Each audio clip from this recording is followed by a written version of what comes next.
Fala galera, aqui é a professora Rosália de literatura do Matutino, do pessoal do Matutino, né? E na última aula a gente viu naturalismo, a gente viu naturalismo como um todo, depois a gente especificou aqui para o Brasil.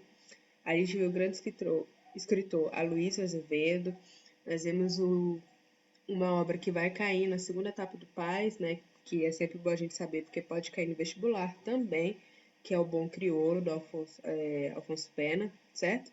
Então, espero que vocês estejam recordando o que a gente já viu. Na quarta-feira, agora dia 28, eu fiz uma aula ao vivo com o pessoal, algumas pessoas. A gente respondeu várias questões de realismo, do Machado de Assis e do naturalismo. Foi uma experiência bem bacana, o pessoal participou. Teve muita troca de informação, tirando dúvidas ali pontuais bem na hora.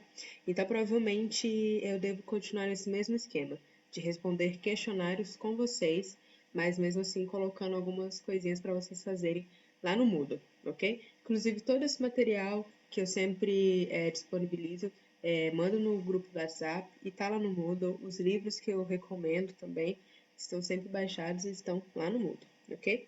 Então, hoje a gente vai ver duas escolas literárias do final do século ali, 19 e já começando um pouco para o século 20. A gente já tem toda uma mudança de estética, uma mudança de pensamento, a sociedade está evoluindo, né? Então, hoje a gente vai ver parnasianismo e simbolismo. É sempre bom a gente ver essas duas escolas juntas, porque praticamente elas aconteceram ali simultaneamente, né? Como a gente viu o realismo e o naturalismo. Então, é interessante a gente trabalhar as duas escolas juntas para a gente ver o que elas têm em comum e o que elas têm de diferente, ok? Então, vamos começar aqui com o parnasianismo, o famoso a arte pela arte. E aí vocês vão entender por que a principal frase do parnasianismo é a arte pela arte, ok? Que foi só uma frasezinha de efeito. Então vamos entender primeiro o contexto histórico do parnasianismo, o que estava acontecendo na sociedade, né? Para o parnasianismo fluir, para o parnasianismo acontecer, difícil falar, tá. Então vamos lá. A sociedade estava em constantes transformações, né? Como a gente viu ali com o realismo, naturalismo, a gente tem várias correntes filosóficas, sociológicas, a gente tem uma grande efervescência na ciência, né? Então a gente tem várias descobertas sendo feitas, teorias sendo aplicadas. Então a sociedade está mudando constantemente, tem uma mudança de pensamento muito grande, certo?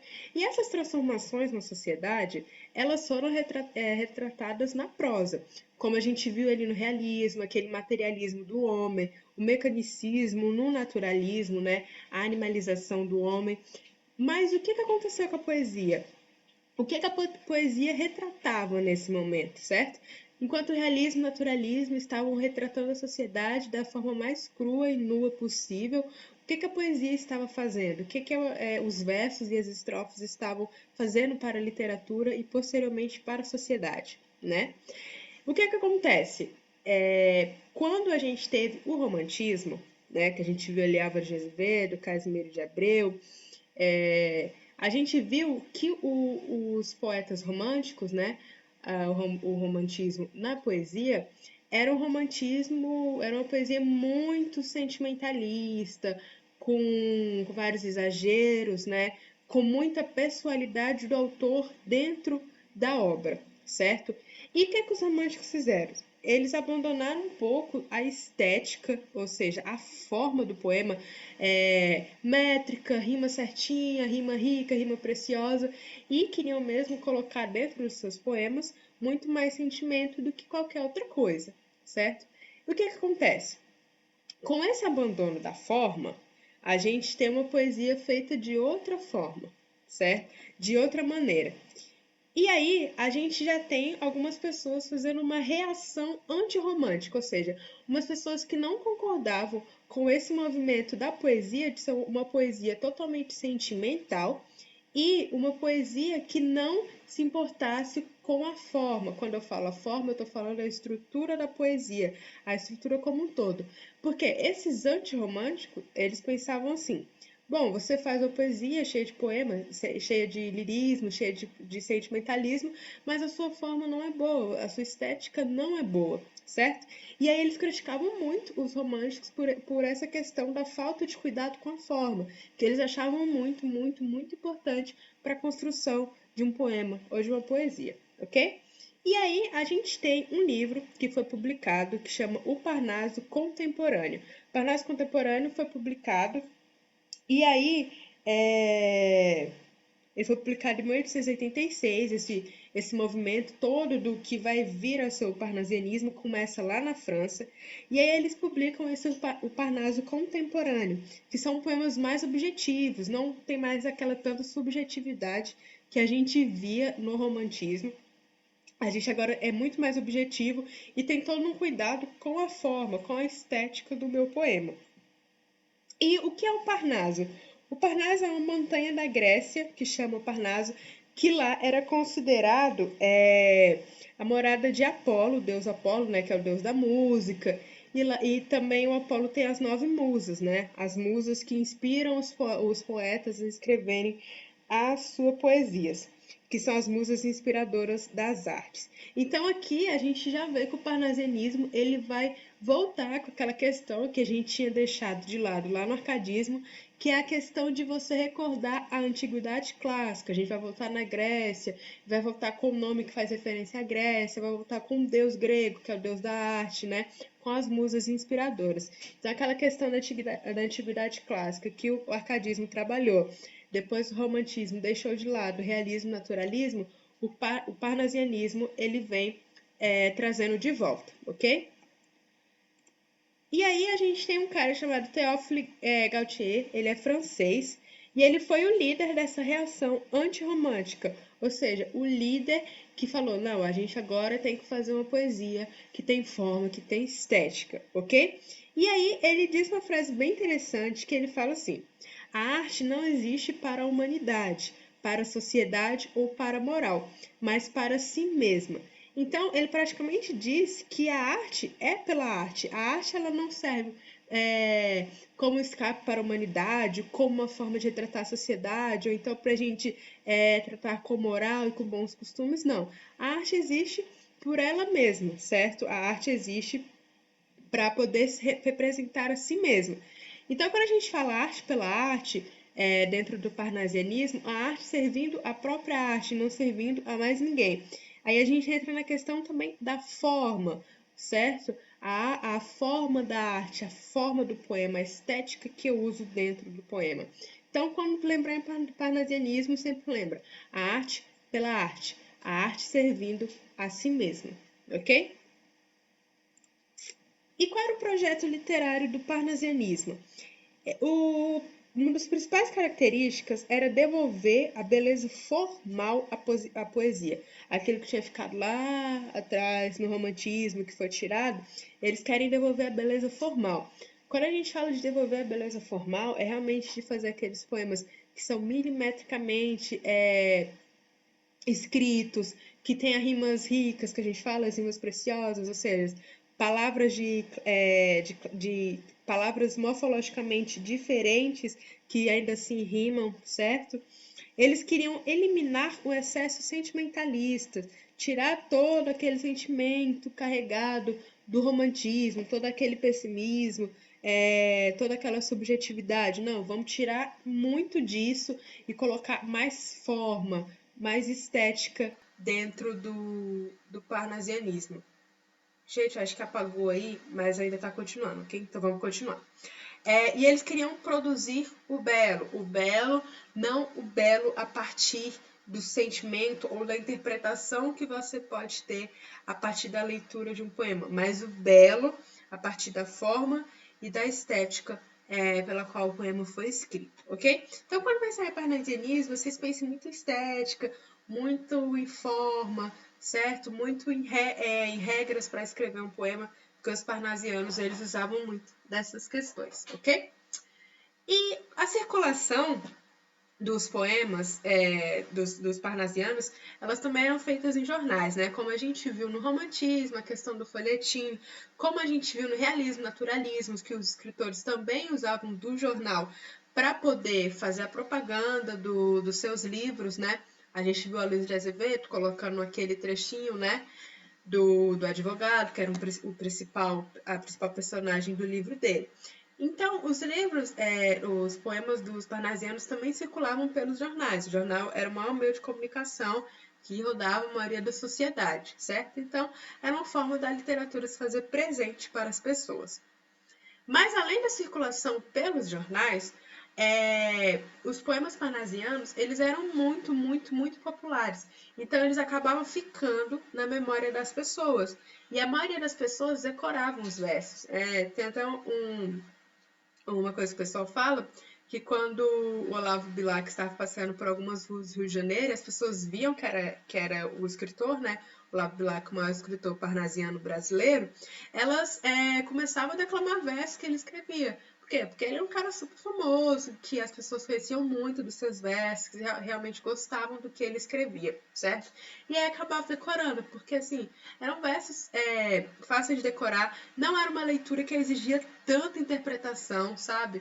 Não tinha aquela coisa toda de interpretar, por exemplo, o poema do Álvares de Azevedo, o que ele queria dizer com tal coisa, o que ele queria dizer com tal palavra. Não. Os poemas parnasianos, eles são muito mais simples de interpretação do que os poemas românticos, ok? Então, talvez por isso fizessem tanto sucesso com a sociedade. E quem eram essas pessoas que liam os poetas parnasianos, né? Qual era o público? O público era o brasileiro médio, ou seja, aquele brasileiro de classe média que tinha ali o seu trabalho na repartição pública, que poderia sair à noite para a boemia. E aí, o que acontece? Esse brasileiro médio fazia parte de uma elite que não buscava textos profundos, textos de grandes interpretações, que com uma palavra você quer dizer mais 10 coisas. Não, não é texto profundo que eu preciso ficar, ai meu Deus, o que será que isso quer dizer? Qual a interpretação que eu preciso fazer? O que será que o poeta estava sentindo quando ele escreveu isso? Será que ele estava à beira da morte? Não, é que não tem essa profundidade toda. Aqui a gente tem mais palavras de efeitos, né?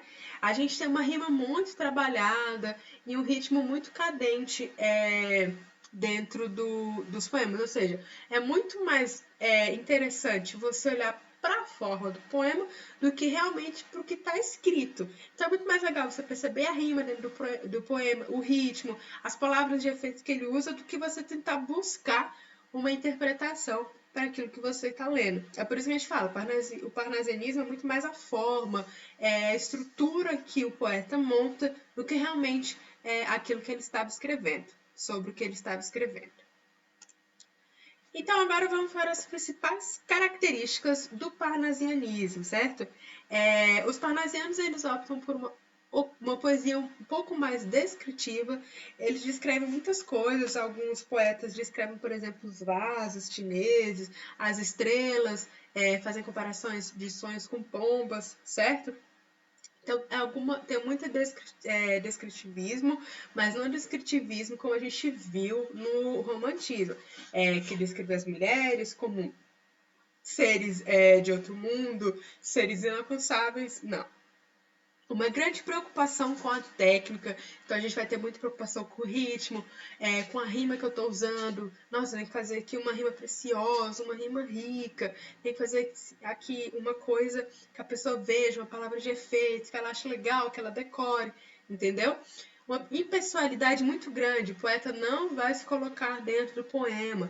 A gente agora não vai ter mais Álvares de Azevedo sofrendo porque vai morrer, Casimiro de Abreu voltando na sua infância, aquele saudosismo, escapismo, não.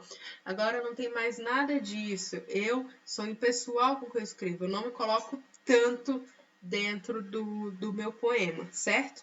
Vamos fazer aquele resgate da antiguidade clássica que eu falei. Vamos voltar lá na Grécia, vamos voltar lá em Roma, voltar com toda essa antiguidade clássica que o arcadismo trabalhou, que depois algumas outras escolas literárias deixaram um pouco de lado.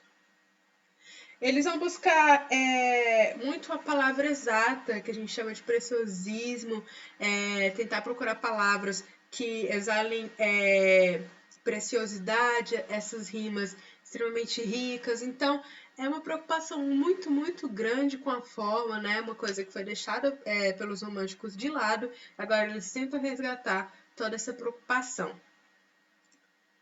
E aí a gente vem para o cenário brasileiro. Quem são os parnasianos brasileiros? Bom, primeiro de tudo, o parnasianismo começa aqui no Brasil por volta de 1882. Então, ele acontece mais ou menos ali junto com o realismo, ali, o final do romantismo, né? A gente viu que o naturalismo começa em 1888. O parnasianismo começa aqui com fanfarras de Teófilo Dias, que ele já começa a trazer um pouco mais dessa estética para dentro do cenário brasileiro. E aí nós temos grandes escritores parnasianos. O primeiro deles, o maior representante, né, é o Olavo Bilac. Vocês já devem ter ouvido esse nome por aí. Depois a gente tem o Raimundo Correia, o Alberto de Oliveira e o Vicente de Carvalho. Então, a gente tem aqui 4 escritores que foram os representantes do parnasianismo aqui no Brasil. E vamos começar aqui com o primeiro, o grande representante, Olavo Bilac, mais conhecido e apelidado como o poeta das estrelas, ok? Olavo Bilac, ele começou a publicar os seus versos aos 18 anos, ele publicava em um jornal chamado Gazeta Acadêmica da Faculdade de Medicina, certo? Então ele publicava alguns versos seus, fazia algumas publicações. Mas ele era muito conhecido no meio ali dos escritores, ele era muito respeitado. Inclusive, com Machado de Assis, ele ajudou a fundar a Academia Brasileira de Letras, por isso o Olavo Bilac é tão importante no cenário literário brasileiro. Outro fato interessante sobre ele também é que ele compôs o hino à bandeira, né? A gente tem o hino nacional, mas a gente tem um hino específico para a bandeira brasileira. Como eu disse para vocês, ele é a estrela maior do parnasianismo brasileiro, é o maior representante quando a gente fala de parnasianismo aqui no Brasil. Primeiramente, a gente pensa em Olavo Bilac. E aí, o que o Olavo Bilac fazia nos seus poemas que são do parnasianismo? Ele trabalhava muito as palavras, essa relação das palavras com outras palavras, né? Essa questão de rimá-las, de botar ritmo, de fazer com que o poema tivesse uma boa forma. E ele também tinha uma característica muito que era de criar versos inesquecíveis. Então, por exemplo, se você estivesse ali na sociedade do século XIX, você começasse a recitar algum versinho do Olavo Bilac, com certeza alguém no mesmo lugar continuaria o versinho, porque eram versos que muitas pessoas sabiam decorar. Inclusive, tem até uma comparação que o pessoal fala que a sociedade deu a maior atenção para o Olavo Bilac e Augusto dos Anjos, que foi um outro escritor da época, que escrevia também muito bem, mas por ter uma característica de subjetividade, os poemas precisavam de um pouco mais de profundidade para entender, um pouco mais de interpretação, e ele acabou não tendo tanta atenção. Então, sempre teve esse embate entre Olavo Bilac e Augusto dos Anjos, certo? Que depois a gente vai ver um pouquinho mais para frente. E ele era um mestre em escrever sonetos, Olavo Bilac estudou muito, ele estudou muito Camões, estudou muito Shakespeare, que são os maiores escritores de sonetos que a gente tem na literatura mundial, né? Gente, o computador tá apagando, mas ele sempre volta aí, ok? E aí, ele escrevia muitos sonetos justamente porque ele estudava muito sobre a forma do soneto, certo? E aí ele é apelidado do Poeta das Estrelas porque ele escreveu um livro chamado Via Láctea. E aí dentro dessa Via Láctea tem um dos sonetos mais conhecidos dele, que é o soneto número 13 da Via Láctea, que é muito bonito na realidade. É interessante notar que os parnasianistas brasileiros, em contrapartida a todos os parnasianistas estrangeiros, eles ainda assim colocavam um pouco de sentimentalismo dentro dos seus escritos, dentro dos seus poemas e dentro das suas poesias, certo? Eles tinham essa preocupação. Inclusive, o próprio Olavo Bilac falou que o parnasianismo nunca existiu aqui no Brasil, né? Ele fala bem assim: no Brasil nunca houve parnasianismo, que há entre nós atualmente é a febre da perfeição, a batalha sagrada da forma, em serviço da ideia e da concepção. Nenhum dos poetas da nova geração quer fazer do verso um instrumento sem vida. Nenhum deles quer transformar a musa num belo cadáver. O que eles não querem é que a Vênus grega seja coxa e desajeitada e faça caretas em vez de sorrir. Então, o próprio Olavo Bilac, né, que é o maior representante do parnasianismo, ele fala que não existiu parnasianismo aqui no Brasil, né, e que o que eles estavam enfrentando era uma batalha ali da forma, e o que eles queriam não era deixar o verso como uma coisa sem vida. O que eles queriam era tratar a musa, ou seja, essa musa da inspiração, fazendo uma referência à poesia, né, de não deixá-la coxa, desajeitada, como eles consideravam que era a poesia dos românticos. Eles queriam fazer uma poesia, sim, que tivesse forma, que tivesse estética, mas que mesmo assim tratasse de sentimentos, ok? Só que, apesar dos poetas brasileiros eles não terem adotado todo esse rigor dos parnasianos franceses, por exemplo, mas como eles mantinham a manutenção do ritmo, a escolha das rimas que eles iam fazer, são características do parnasianismo. Então a gente sim considera que o parnasianismo existiu aqui no Brasil, mesmo o próprio representante falando que não existiu. Então, aqui o parnasianismo no Brasil, ele trabalha os sentimentos também dentro das poesias, dentro dos poemas, mas sim, regados com uma preocupação imensa com a forma e com a estética, ok? Então aqui, voltando por que ele é chamado Poeta das Estrelas, é um dos sonetos mais conhecidos dele, que aí ele fala: ora, direis ouvir estrelas, certo, perdestes o senso, e eu vos direi, no entanto, que para ouvi-las muitas vezes desperto, e abro as janelas pálido de espanto. E conversamos toda a noite, enquanto a Via Láctea, como um pálio aberto, cintila. E ao vir do sol, saudoso e em pranto, indo as procuro pelo céu deserto. Direis agora, translocado amigo, que conversas com elas? Que sentido tem o que dizem quando estão contigo? E eu vos direi, amai para entendê-las, pois só quem ama pode ter ouvido, capaz de ouvir e de entender as estrelas. É muito bonito, porque aqui ele diz que você é capaz de ouvir e entender o que as estrelas estão dizendo quando você já amou alguém, quando você ama, né? Então aqui também tem um resquício de sentimentalidade, ali, do romantismo, mas é uma preocupação muito grande com a forma, como a gente viu aqui o soneto, né? 4 versos nas 2 primeiras estrofes, depois 3 versos nas 2 últimas estrofes. Tem toda a preocupação com a metrificação, né? Preocupação com as rimas, com as palavras que vão rimar. Então, por isso que faz parte do parnasianismo. E é por conta desse poema aqui, desse soneto, que o Olavo Bilac é conhecido como o poeta das estrelas, o poeta que escrevia sobre e falava com as estrelas. Passando, a gente vai para o Raimundo Correia, conhecido como o poeta das pombas. Gente, praticamente todo poeta aqui vai ter um apelido assim. Só que o do Raimundo Correia ficou meio, né? Se você comparar com o do Olavo Bilac, um é o poeta das estrelas e o outro é o poeta das pombas. Mas, tudo bem. O Raimundo Correia, seguindo os preceitos ali do Olavo Bilac, ele também não vai submeter a sua sensibilidade para a forma. Ele vai escrever com forma, ele vai escrever com estética, mas mesmo assim ele vai colocar a sua sensibilidade naquilo que ele está escrevendo. Ele vai oscilar muito entre a descrição e sugestão, né? Ou seja, sugerir algo para o leitor que está lendo.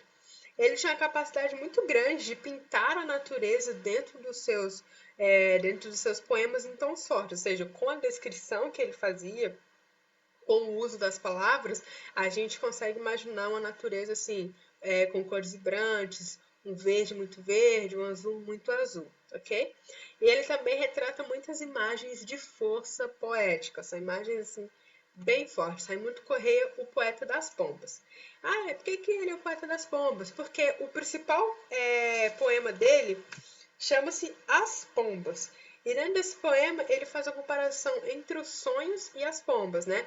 Ele fala que os sonhos voam como as pombas, só que as pombas às vezes voltam.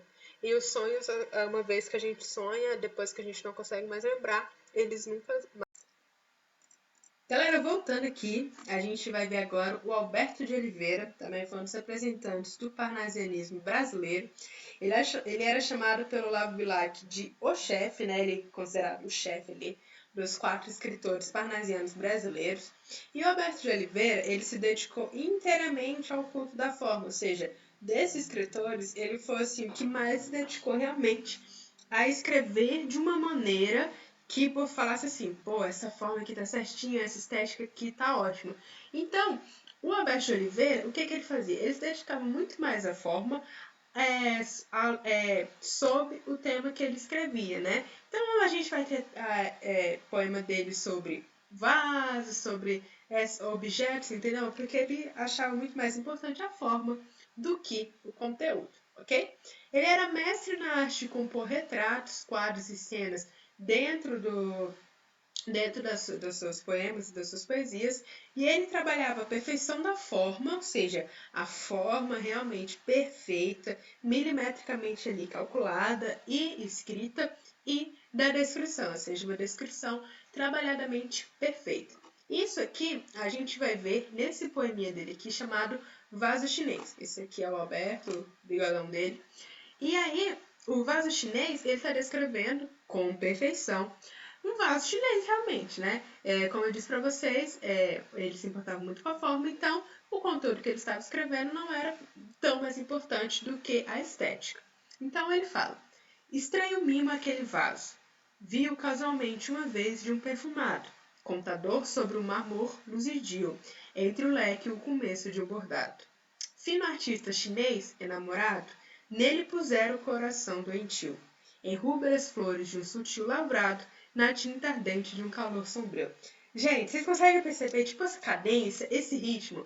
Estranho mimo aquele vaso, viu casualmente uma vez de um perfumado, contador sobre o mármore luzidio, entre um leque e o começo de um bordado. Fino artista enamorado, nele pusera o coração doentio, em rubras flores de um sutil lavrado, na tinta ardente de um calor sombrio. Então tem esse ritmo, tem essa cadência, tem um pouco de musicalidade, mas isso por quê? Pela perfeição da forma que o Alberto de Oliveira trabalhava dentro dos seus poemas, ok? E a gente passa para o último, que é o Vicente de Carvalho, conhecido como poeta do mar, né? O Vicente de Carvalho trabalhava uma variedade de temas dentro das suas poesias. Ele louvava muito a natureza e ele tinha um grande fascínio pelo quê? Pelo mar. Por isso ele é conhecido como o poeta do mar. Aqui é ele e aqui cantigas praianas. Ouves acaso, quando entardece, vago murmúrio que vem do mar? Vago murmúrio que mais parece voz de uma prece morrendo no ar? Beijando a areia, batendo as fráguas, choram as ondas, choram em vão. O inútil choro das tristes águas enche de mágoas a solidão. Duvidas que haja clamor no mundo, mais vão, mais triste que esse clamor? Ouve que vozes de moribundo sobem do fundo do meu amor. Então tem toda a comparação entre o mar e o amor, ok? Então, galera, aqui a gente encerra o parnasianismo. A gente viu o contexto, a gente viu o que a sociedade estava passando. Foi uma reação ao romantismo, foi uma reação à forma, à estética que o romantismo deixou de lado nas suas poesias, mas a gente viu aqui no Brasil que mesmo assim os nossos poetas colocavam sensibilidade dentro de seus poemas, né? Mas é uma escola bem interessante da gente estar estudando, né? E como eu disse para vocês, é sempre interessante a gente estudá-lo junto com o simbolismo, que também foi outra escola que aconteceu ali praticamente ao mesmo tempo, ok? Então é isso. Espero que vocês tenham curtido, saber um pouquinho mais sobre o parnasianismo e no próximo videozinho a gente volta com o simbolismo.